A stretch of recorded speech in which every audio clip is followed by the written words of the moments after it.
So the opposing side has brought up a variety of different points to disprove the need to reform the Three Strikes Law. They have argued that the Three Strikes Law was designed to protect society from repeat felonies and better more crimes, which in fact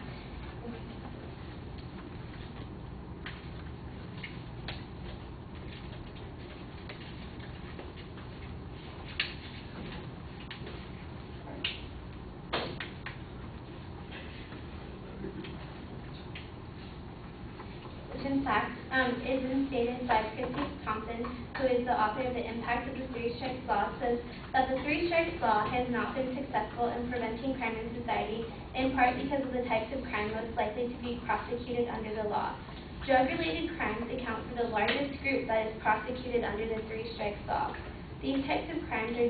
generally unresponsive to increased incarceration because the criminology concept known as the replacement effect, putting a drug dealer or gang leader in prison, may simply open up the position for someone else on the ongoing enterprise.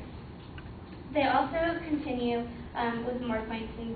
claiming that the increasing population does not exist, that the increase in inmate population does not solely depend on the Three Strikes Law, so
they continue on to saying that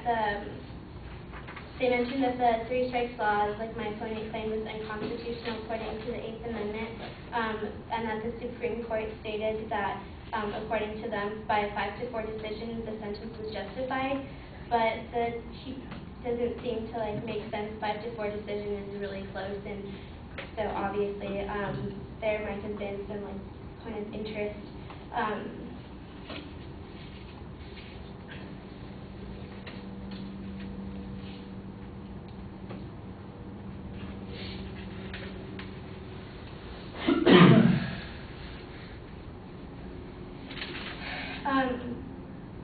He also mentions that the decision is left to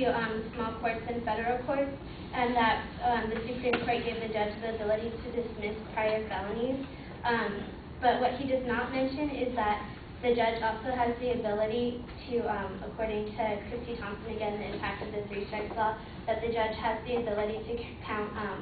one instance of a felony as 2 strikes if need be. And he also mentions that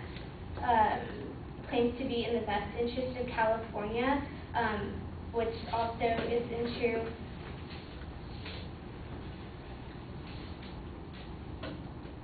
Because, as mentioned before, that the Three Strikes Law has no effect in decreasing crime, because, as I said before, most experts point out that the California's dip began in 1991, well before the Three Strikes passed and ended in 2000.